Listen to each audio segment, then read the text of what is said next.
guys, this is Leah. Welcome back to my channel. Today's video is going to be a room makeover, the final episode of our room makeover series. And before anything else, I would like to show you first what my room looks like before and what my room looks like now. So guys, eto na. If you want to see how I turn my room from this to this, just keep on watching. A month ago, I posted on my Instagram, and by the way, if you want to be part of my life, or if you want to be closer with me, please follow me on my Instagram, and please make sure to click that subscribe button with the bell button below. Anyways, on my Instagram, I announced that I'm gonna be having a video like this since, you know, our bedrooms are going to be our classrooms already at this point of our lives. Kaya naman naisip ko that I have to make my space functional as much as possible where I can work, study, and rest at the same time. Pero before anything else pala, I would like to thank my dad for kind of sponsoring this video kasi nagpapa-shoutout siya. Yes, papa-shoutout yung dati ko. Hi Daddy, thank you. Thank you so much for completing my budget for this room makeover. So the step one that I did for this room makeover was decluttering. I have a lot of things really na hindi ko naman ginagamit. Pero it's just there. And since I am a very sentimental person, I keep things that I don't need anymore. Just because I like to dwell a lot and reminisce about certain things. So here you can see my costumes, and my costumes. This is my early years of dancing. Ito yung solo, first ever solo dance ko in ballet. Ito naman yung first ever recital ko in singing. Oh my gosh, this one is my dress nung nag-first communion ako. Look. I miss dancing. My clothes, my journals, and the paperworks that does not have something to do with my life anymore. Pero it's just there. Alam mo yun. Step 2 was painting time. So, finally, naalis na natin yung bed. All of the, ayan, iba na yung echo. All of the nakahang, wala na silang lahat. So, this is like an empty room na. Ang gagawin namin next is tatanggalin tong mga ganito. Before namin pinturahan ng white. I decided to paint my walls white since it has been pink for about 5 years yata. Since the last time that I did a room makeover, I was 15 years old. And now I'm 20 years old and things keep on changing. And I feel like I can't keep up with my pink walls already. So, yeah. And props to Ate Marisa pala and Kuya Jeff that helped me during this process. Thank you! While waiting for the paints to dry, we did a lot of DIYs for this room. The first thing that we did was my study table. I want my study table to be high since I am more comfortable with that. And I think it's very important that when you do certain things like this, like kunwari nagtatry ka i-recreate or i-create yung space that you're going to work in, you need to know what suits you or kung saan ka mas comfortable. Para sa akin, ako mas comfortable talaga ako with a high table than yung average or like normal table lang. So, mas nakapag-work ako, mas nakaka-focus ako when my table is high. So, every time na pumupunta ako ng Starbucks or like any coffee shops or like in any places where I study, I usually go kung saan yung may high table kasi mas nakapag-focus talaga ako dun. Ewan ko kung bakit. We also did paint some of the things white.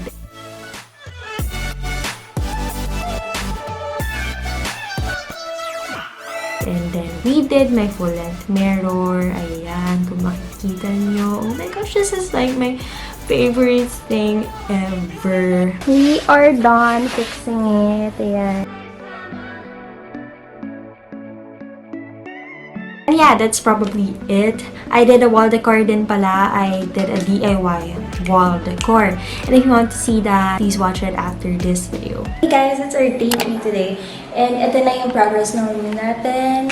It's all white. Like, tapos na kami magpintura and all. Ang gagawin na lang namin today is mag-bring in kami ng mga furnitures. Then, ayusin ko na rin yung mga clothes ko. Here. Pakita ko sa inyo kung ano na itsura ng cabinet. It's all white.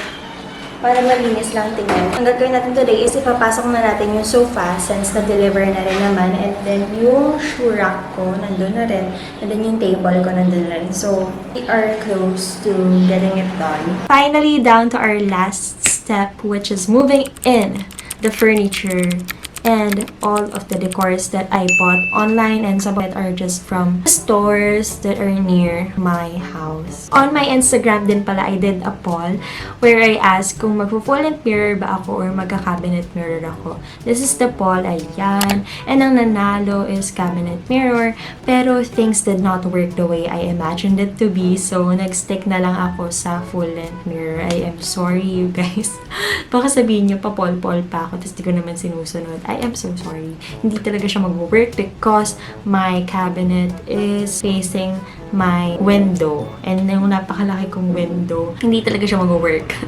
This video, you can see naman na pinapasok na namin all of the things like my sofa bed, my full-length mirror, my plant rack, my shoe cabinet, and then of course my super duper cute 4 light bulbs kind of chandelier that I just bought on Shopee. Now I'm thinking buy the car, the June blues. Yeah, I wanna. And just like that, finally, our room makeover is done. And this is it. This is my room tour already. Ayan, itutour ko na lang kayo. And I am probably wearing another outfit for this one kasi film ko to last week pa. So, I'm kind of a different person. Look up from your telescope, take me on this journey home. I don't want. Okay, so let's start the room tour. So right when you enter my room, this is what you would see. Ayan, that is my view from like pagka-enter mo ng door. And then, pag sinara mo na yung door na to, what you would see behind the door is this plant. It is just a super cute plant na ninakaw ko kanina sa garden namin. Right beside that plant is my sofa bed already. So this sofa bed is a 4-seater sofa. And then what I have for the pillows are these 2 throw pillows lang kasi parang magmukha siyang homey. Parang ganun. And yeah, it's like a receiving area kasi dito naman sa kwarto ko, this is where I usually receive my friends, yung mga guests ko, ganyan. Kung mapapansin nyo dito dati, diba, nandito lang yung bed ko and it just takes up all of the space na nakakainis kasi wala na akong maanuhan and mataas kasi yung bed ko dati. This one naman, this is my wall where I put all of my things na ginawa ko talaga para dyan. And I actually have a video, separate video for that where I did that DIYs. So there, so right after the sofa, we have my guitar and ukulele. And then meron tayo dito terrace. Kung makikita nyo yan dati, ganyan pa rin ang sura niya. So ayan, double curtain rod siya. And then, the one that is nasa gitna is just a see-through curtain since maliwanag dito sa kwarto ko and ang gusto ko talaga na kwarto is sobrang maliwanag. This one is gray. Ginawa ko siyang gray para nagmamatch siya dun sa sofa bed natin. Kasi pag hindi, parang yung sofa bed natin is magiging out of place siya ng sobra. So, this is where my working space is. This is just a high table. Kasi gusto ko high table talaga siya. And nakatapat siya sa terrace ko. This one, sinadya ko talaga na nakatapat siya sa terrace ko. Kasi ang gusto ko, kunwari may class. Diba online class na kasi. This is going to be my desk for my school. So, ang nakalagay dito is my planner. And then, I also got here my laptop. What I use for my editing, my classes, yung pagpo-promote ng business namin or anything like that. Basta lahat nandito sa laptop na to. And sobrang love ko tong laptop to. This has been so useful para sa akin. And this is the HP Pavilion X360. Ito yung nagiging tablet kind of laptop. Pwede mo siyang iganyan.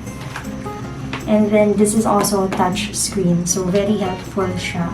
And sana hindi niya pa ako iwan kasi sobrang relevant niya pa sa buhay ko. Okay, so right after our desk, we have here my favorite. This is my full-length mirror. Nilagyan ko lang siya ng lights, fairy lights, the one that I also used there, dito. And, ayun, dalawa yung binili ko na ganyan eh. I got it from Shopee. Right beside my full-length mirror, what we have is this shoe cabinet that I got from Facebook. So, the shoe cabinet has 3 compartments. Meron siyang 3 ganyanan. And then, dito sa taas, nilagay ko lang is 2 cap tie. Yes. Dito naman sa taas na tong shoe cabinet na to, meron akong hanging shelf. This one. Dito nakalagay yung mirror ko. And then, eto naman, this is just my DIY. Super duper long time ago. As in, sobrang tagal na nitong DIY na ito. Parang 2015 pa yata. And still, it's here. So, nilagay ko lang siya there. Moving on with this one naman. This is just a plant rack. So, this plant rack naman, since plant rack siya, no, ang nakalagay dito is, of course, plants. Ayan. In-alternate ko lang sila. And then, ito naman is just parang pang aesthetic.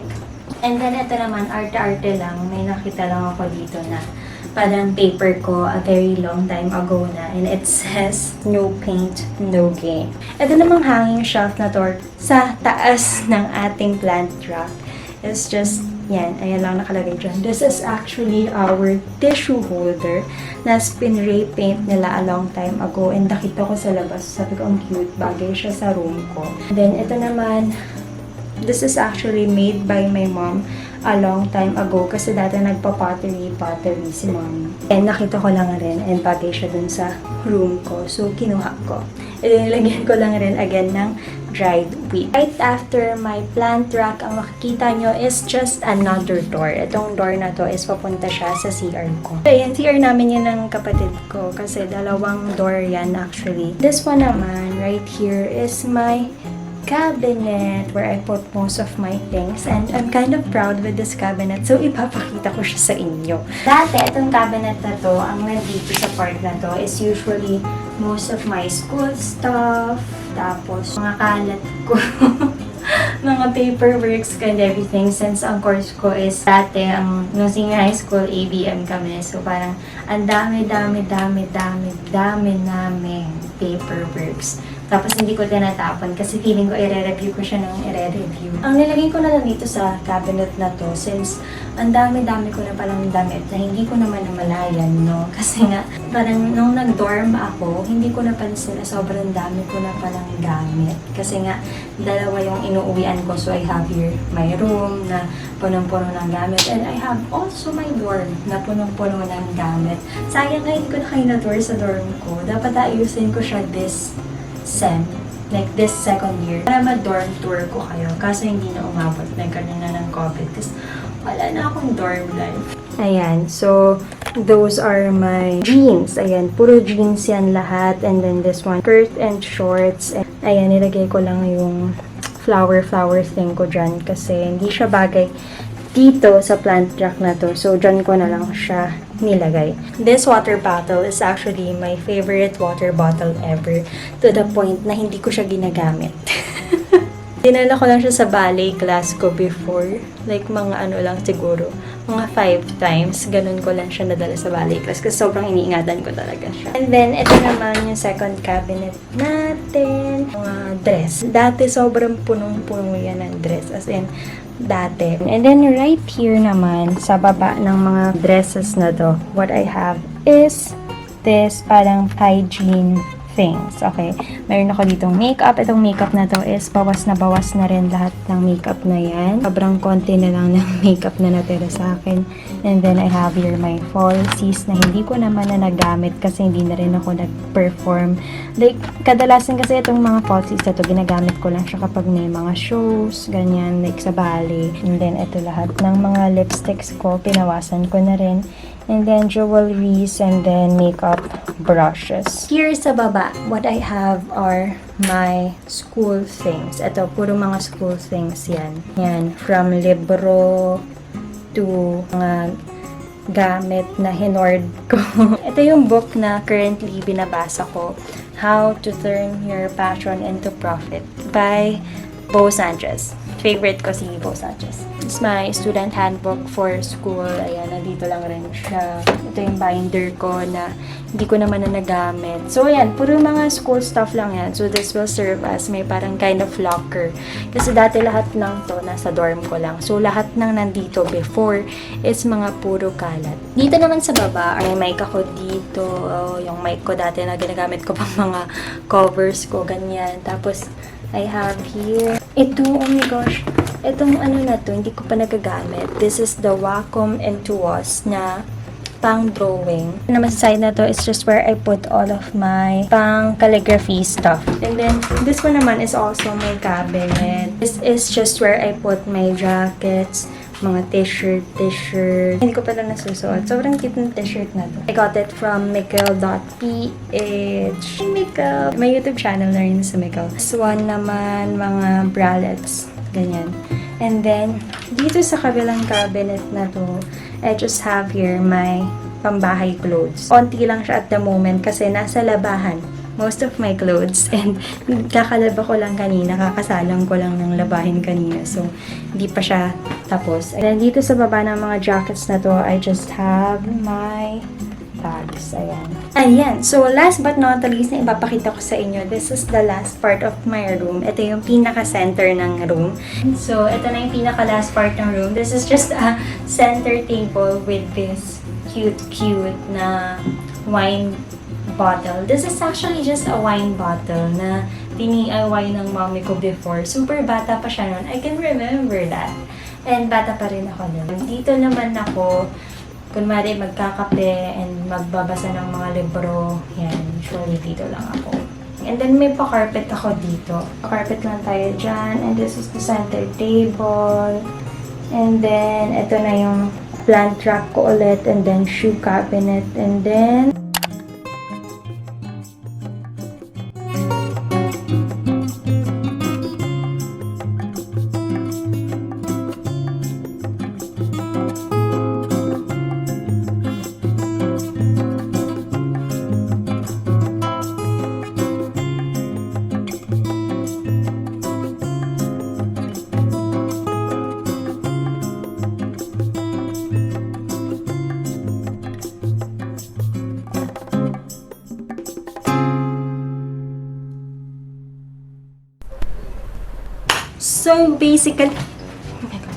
So basically, yun na lahat na nandito sa kwarto ko. That is all. Yun na yung na-reveal ko sa inyo. And grabe, I'm super duper happy that I have this room already na where I can just work, ganyan. Kasi very important sa akin na sobrang malinis yung room ko. And dumating nga sa point na sobrang gulo na ng kwarto ko dahil nga sa meron akong dorm life and then meron akong kwarto dito and then most of the time nasa dorm ako, so hindi ko na naliligpit yung kwarto ko dito. So dahil yan, because of the pandemic, wala na akong dorm. So, all of the things that I have sa dorm ko is nilagay dito at pinambak lahat. So, sobrang gumulo na yung kwarto ko. That is all for this video. I hope you guys enjoyed this video. Sana nag-enjoy kayo makita kung ano nangyari sa parang process of my room makeover. So, yes, that is all for this video.